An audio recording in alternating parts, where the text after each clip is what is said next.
ভাই আগে না মিজান ভাই বালুর কাছে আসা লাগে আমার মাথায়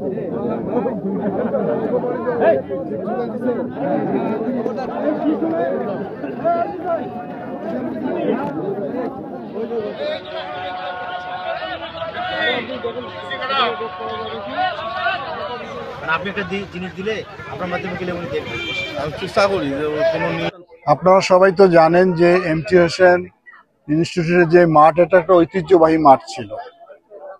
তো এই এলাকায় এই মাঠের খেলার অনুপযোগী হয়ে পড়েছে। বর্ষার সময় এক কোমর পানি হয় এখানে। তো এই অঞ্চলের শিশু কিশোর বাচ্চারা সবাই আমাদের কাছে দাবি করেছে মাঠটা সংস্কার করে দেওয়ার জন্য, মাটি কাটার জন্য। আমরা মনে করি যে এই যে মাদকাসক্ত হয়েছে গোটা সমাজ, সেখানে যে বাচ্চারা খেলার আগ্রহ প্রকাশ করেছে, এটা আমাদেরকে আশান্বিত করে তুলেছে। সে কারণে আমরা নিজেরাই স্বেচ্ছাশ্রমে নিজেরাই মাথায় মাটি কেটে এই মাঠটা আমরা সংস্কার করার ব্যবস্থা গ্রহণ করেছি। আমরা মনে করি যে স্বেচ্ছাশ্রমের মাধ্যমে এটা একটা দৃষ্টান্ত আমাদের জন্য, এবং এই এলাকাটা যে ঐতিহ্যবাহী ছিল সেটাকে আমরা ফিরিয়ে নিয়ে আসতে চাই। যুব সমাজকে খেলার মাঠে আনতে চাই, সংস্কৃতির মাঠে আনতে চাই, যাতে করে মানুষ খেলাধুলা সাংস্কৃতিক অঙ্গনে বিচরণের মধ্য দিয়ে এই অসামাজিক কার্যকলাপ থেকে যুব সমাজ যাতে স্বাভাবিক জীবনে ফিরিয়ে নিয়ে আসে, সেটাই আমাদের প্রচেষ্টা। আর বিএনপি একটি তো জনবান্ধব রাজনৈতিক দল। জনগণের দুঃখ দুর্দশা কষ্টে আমরা সবসময় তাদের পাশে থাকি, এবং সেটারই আমার মনে হয় আজকে এই কাজটা আমরা সবাই একটু পরে কাজ শুরু করব ইনশাল্লাহ। আগামী দিনে এই মাঠটাকে আরো সুন্দর করার জন্য এবং এটা আকর্ষণীয় করার জন্য, বিশেষ করে এখানে একটি ঐতিহ্যবাহী ইনস্টিটিউশন ছিল, সেটা ধ্বংসপ্রাপ্ত হয়েছে। সেটা যাতে বিএনপি যদি রাষ্ট্র ক্ষমতায় আসে, আমার পরিকল্পনা আছে এটাকে নতুন আধুনিকীকরণ করে আমি তৈরি করার চেষ্টা করব।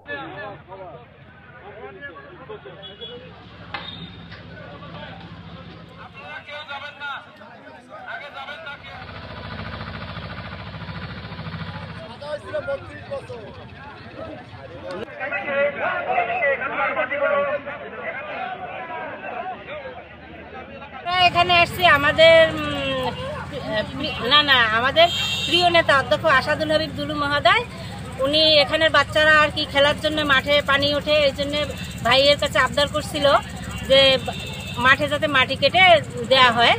বাচ্চাদের আবদারের পরিপ্রেক্ষিতে ভাই আমাদের স্বেচ্ছাশ্রমের মাধ্যমে আমরা এখানে সবাই মিলে, পুরুষ মহিলা সবাই মিলে মাটি কেটে মাঠটাকে খেলার উপযোগী করার জন্য এখানে আসছি। এই মাঠ ভরাট করার জন্য আমরা আসছি, আসছি খেলাধুলার জন্য। সবাই খেলাধুলার অসুবিধা হয়, তার জন্য আসছি। এই মাঠে ছেলেরা খেলাধুলা করতে পারে না, এই কারণে আমরা তাদেরকে খেলাধুলা করার জন্য সবাই একত্রিত হয়ে আমাদের নেতার ডাকে আমরা মাটি ভরাট করে দিলাম। আমি চেষ্টা করি যে কোনো নিউজ।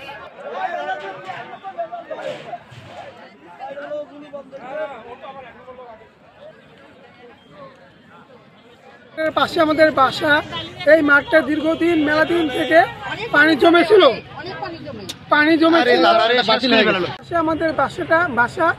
এই মাঠে আমরা অনেক ছোটবেলা থেকে খেলাধুলা করি, কিন্তু এই মাঠে অনেক পানি জমে থাকে, সেই কারণে আমরা খেলতে পারি না। আর বিএনপি ক্ষমতা আসার আগেই আমাদের এই মাঠটা উঁচা করে দিল দুলু ভাই, মাঠটা উঁচা করে দিল, আমরা এতেই খুশি। এটা